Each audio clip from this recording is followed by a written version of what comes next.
waaw d'abord ñu ngi leen di nuyu yéen ñëpp di leen remercier bu baax ci waa Louga TV vraiment di am mbégte encore di kontaan ci jël bi ngeen ñu ñëw fekk suñu fi stade bu duñ jël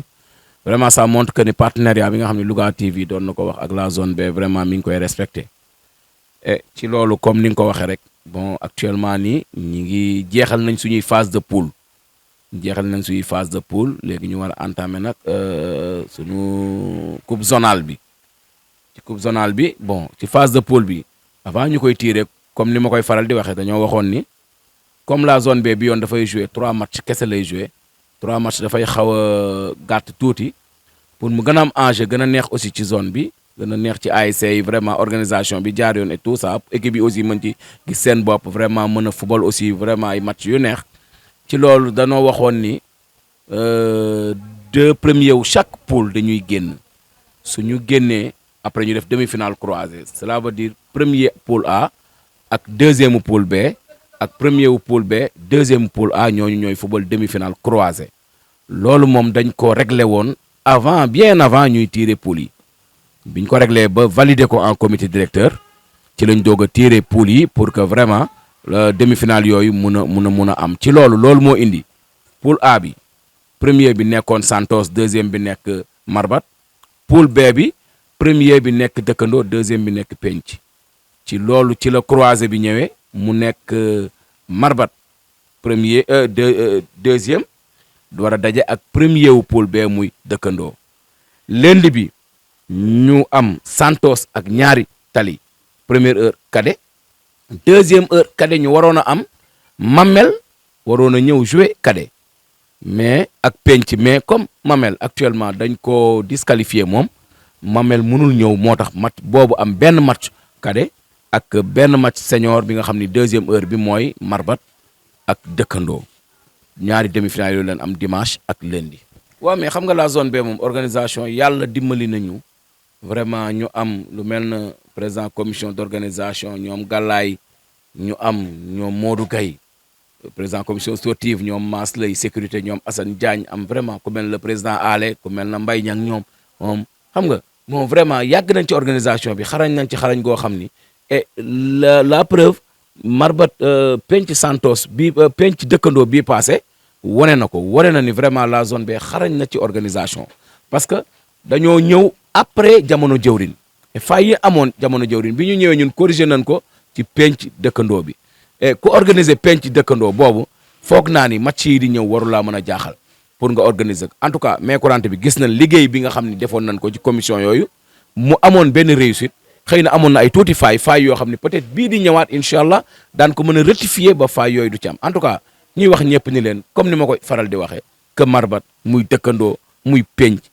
muy Santos ñoom ñëpp zone B la benn zone la ñooy àndandoo di defandoo lépp kon lépp lu ñuy def rek foog naan war nañ koo def ci fair play ci discipline parce que fii nawetaan la. te nawetaan comme ni ma koy faral di waxee ñun ñooy dem ci dëj yi ñooy demandoo ci ngénte yi ñooy defandoo lépp ñooy ñëwandoo stade di toog di waxtaan kon boog foog naa ni match ak lu mu métti match de football lay doon su jeexee dafa war a jeex ci jàmm nit ñi bi ci jàmm barki dem am na lu fi am loo xam ni vraiment man sama xol daf cee sedd te dëkk bi population buñ ko yëgee aussi seen xol war nañ cee mën a sedd ñu siy saluer bu baax ku mel na Diak Fall ak ku mel na Baara Gueye ñuy partenaire barki dem dafa am match cadet bu amoon fii zone B penc ak dëkkandoo mu amoon benn accrochage bu ñu amoon ñaari joueur yu doon tëb mbëkkante daanu bi ñu daanoo mu amoon xaw am tuuti ay kii ñu yenu leen yóbbu hôpital mais ñun la zone avant ñu ñëw hôpital ñoom ñoo ñu jiitu ñu topp seen gannaaw di dem mais ñoom bi ñu demee hôpital fekk nañ Diak Fall ak Baara Gueye ci seen xaalisu bopp parce que joueur cadet penc la woon ak joueur cadet dëkkandoo xaaruñu waa penc ñëw ci seen xaalis bopp lañ jël dépensé jënd ordonnance su penc jënd ordonnance su dëkkandoo en attendant man may egsi loolu nag dafa wane lu baree parce que dirigeant dëkkandoo la moo fa dem moo ñu jiitu avant ñuy topp ci gannaawam di ñëw ba ñëwee fekk nanu loolu lépp moom mu def ko jënd ko ci xaalisam en attendant ñun ñu koy remboursé kon loolu rek dafay wane lu baree bari bërki démb Diak Fall daf maa woo ni ma jooru penc bi ci guddi gi ñëw na kër jooru dëkkandoo bi ñu nekk fa di naan ataaya ba 2 heures du matin kon loolu war naa tax nit ñi xam ni nawetaan foo ak ree la nit ñi ñoo bokk ndey nañu bàyyi gis nga comme ni ma koy faral di waxee ku football tax a jóg ñëwal terrain seetaan ci football ku la neen tax a jóg ngir yàlla toogal sa kër parce que football moo am ci stade bi mais amul leneen. waaw demi-finale croisée dëgg la biñ ko waxee waxtaan nañ yàlla dogal na ñu waxtaan ak parrain bi muy Djibi Diallo mooy adjoint maire la ensuite mooy chef de cabinet du ministre moom mooy parrain wu zone B parrain wu final senior bi nga xam ne bu ñu joué demi-finale yi incha allah bëgg nañ daal si tout va bien incha allah bu ñu yàlla dimbalee le dimanche 14 su fekkee lépp mi ngi dox normal ñu football final boobu ak Djibi Diallo nga xam ne moom mooy parrain wu zone A zone B et moom aussi mu yàgg a nekk parrain wu zone B vraiment moom tamit ñëpp zone bi yëpp di ko xaar parce que nag da ci daan def tey nag mu doon une première fois tey zone B organiser ay demi-finale croisée war a dem finale zonale boobu aussi vraiment mu am chance su continuer waat di nekk parrain bi loolu aussi ñu ko ci kaar ba cadet bi aussi am parrain As Diagne mooy parrain cadet bi moom depuis yàgg na mooy parrain cadet bi mosu cee dellu ginnaaw du ci wax dara lu dul su ñëwee rek mu ni aywa salaamaaleykum ñëw leen su ñëwee mu def li mu war a def moom aussi vraiment moom mooy parrain wu cadet bi et ñu bëgg aussi match yooyu nekk benn jour lay doon première heure cadet deuxième heure bi senior ñu amaatoon beneen lu ñu organisé woon au niveau de la zone aussi muy maanaam basket bi nga xam ne vraiment Louga TV jaar na fa couvrir ko boobu aussi toll nañ ci final bi parce que joué nañ demi final bi ba pare final lañ toll penc moo koy final ak Santos ñaari équipe yu mag vraiment ci basket bi ñoo koy final boobu aussi Mor Sill mooy parrain bi Mor Sill Arke mooy parrain bi moom presque mën naa ni pare nan dañuy xaar peut-être ñu terminer ak suñu championnat zone ak suñu coupe zonale bi après peut-être ñu dem enchaîner ji parrain finalu basket bi foofu aussi vraiment ñu ciy wóolu gépp ñu ñëw jàpp ci teg ci loxo parce que zone B la zone ñëpp la du zone Kër Sëriñ Louga ak cox na kese mais ñëpp la ñëpp ci am wàll ñëpp ñëw teg ci seen loxo xam nga bon ñu yeggale ko ci jàmm commencé ko ci jàmm yeggale ko ci jàmm nit ñi am jàmm ak salaam xam nga loolu daal lañ ciy ñaan yàlla quoi. waaw caméraman dafa mel dafa xaw a sob waaw parce que Mamel problème la boo xam ni comme nin ko xam nga zone yi dañu am ay CQRP ñoo xam ne ñuy àtte ay réserve Mamel joué na moom ak penc am na ay réserve ci ñaari camp yëpp bin yàlla dogalee ñi war a saytu nañu ñi war a àtte xool nañu wax nañ ni Mamel dafa fauté bi ne Mamel dafa fauté ci loolu am na daan yoo xam ni ñoom war nañ koo teg Mamel teg nañ ko Mamel ci loolu Mamel am na droit def ay recours am moom tamit def ay recours moo tax doo ci mën a sori ci fond wu dossier bi doo ci mën a sori tant que loolu procédure yi ñu war a dem yëpp demuñu ko ba mu jeex en tout cas zone fi mu war a yem moom yem na fa mooy penc porté na ko réserve moom porté na réserve bi waa CQRP xoolee jàpp nañ ni réserve bi mu porté penc baaxul penc réserve bi mu ko porté moom gis nañ ni am na loo xam ni moo ciy dëgg zone B teg na ko ay daan li nga xam ni moom la ko teg si may mu teg ko ci ay daan et suspendre ko ci 5 ans léegi Mamel am na droit def ay recours tant que recours yooyu nag jeexagul am na loo xam ni mënoo cee wax fond wu dossier bi mënoo cee dugg en tout cas ñun zone B foofu lañ mën a yem foofu lañ yem. waaw non xam nga pourquoi 5 ans xam nga équipe suspendre nañ ko équipe sax rajee nañ ko équipe dissoudre nañ ko équipe aj nañ ko 5 ans équipe aj nañ ko 10 ans équipe aj nañ ko 1 année ça dépend rek ci li nga xam ni moom la ñuy juger moom la ñu jàpp ni fait bi noonu la toll ñiy àtte jàpp nañ ni fait bi loolu la mérité ñu aj ko loolu kese la du la neen du par loolu du leen parce que ñiy juger juróom yee nekk di àtte kenn ku ci ne benn équipe nga ànd moo la mandaté nga ñëw fa te kenn nekkalu ci sa équipe parce que yow cundung mënoo faa nekkal sa équipe parce que même boo ko fa nekkee yeneen ñeent yi aussi bokk ak ñoom équipe kon lépp lu ñu àtte rek man damay jàpp ni man en tant que président de zone damay jàpp ni lépp lu ñu àtte rek dañ koo teg ci fi ñu ko war a teg non ay problème licence la licence yu ni dañ koo fraudé fii luñ la aj nan laaj 20 ans nan laaj 30 ans am na procédure boo war a suivre yow mu joueur métti na trop ci joueur football kat ñun la 5 ans da ngay toog doo football loolu métti na trop mais kenn ku ci ne am na loo war a def équipe bi am na lu mu war a def joueur yi am na lu mu war a def keneen am na lu mu war a def ubbuñu buntu yooyu te mënoo ko ub parce que texte bi lim la may yow demal nga def ko rek bindal recours demal nga def ko après lépp loo xam ne war na cee am rek gëm naa ni incha allah dina ci am bu soobee yàlla daal en tout cas jàpp nañ ni daal CQRP moom li mu àtte mooy li nga xam ne moom la jugé ni Mamel loolu la def fauté na faute bi jàpp nañ ni loolu moo war a nekk daan bi ñoom sanctionné nañ ko ci loolu kooku moom amu ci lenn loo xam nit mën na cee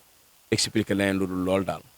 waaw mais su ma nee defar li mu doon defal ñoom aale ba pare ñun yokkal ñu la ne nit moo ñu gënal équipe yi nekk ci zone bépp su leen mënee defal nam leen daan defal na leen defal nam leen daan defal ba pare doog coo yokk leneen ñun loolu en tout cas daal dañoo bëgg final boo xam ni képp ku fi ñëw wala képp ku ko dégg da nga xam ni Djiby Diallo ak la zone B def nañ li ñu war te xam nañ ni Djiby Diallo am na yéene googu ci zone B zone B aussi am na yéene maanaam football final boo xam ni macha allah ñun ñëpp dañ naan zone B ren organiser nañ loo xam ni wax dëgg yàlla rien à dire et ci loolu nag mais avant loolu am na aussi demi-finale yi comme ni ñu ko waxee et que demi-finale loo xam dañ ciy xaar lu ko gépp mais aussi ñuy waxaat ni lépp nañ ko def ci fair play nañ ko def ci jàmm ak salaam parce que ñunug neen la marbat ak dëkkandoo ñooy daje fu ne ñooy waxtaanandoo ñooy naanandoo ataaya kon kenn ku ci ne na ñëw def li mu war a def ci match boobu mu jeex nit ñi dem ñibbi jàmm am en tout cas zone B ren yàlla mi ngi ñuy suturaal lépp ñu ngi koy def ci jàmm zone B incha allah gëm naa noonu lay continuer parce que yàlla def na am na zone bi ñu ko téye am na ay mag ñoo xam ne bàyyiwuñ ñu ba léegi ñu ngi suñ ginnaaw di ñu jàppale zone bi aussi am na ay nit ñoo xam ni seen gëm-gëm mooy zone bi dem ci kanam te loolu lu ñu gëm la parce que amoon na lu fi amoon